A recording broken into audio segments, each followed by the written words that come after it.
குறைகள் யாவும் போகுமே, அவர் குடும்பம் தழை தோங்குமே.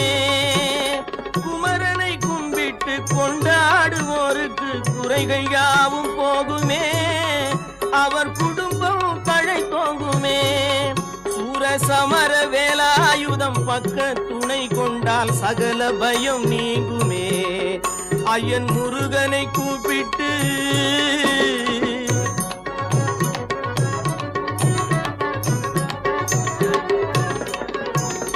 அருமுகனை வேண்டி ஆரா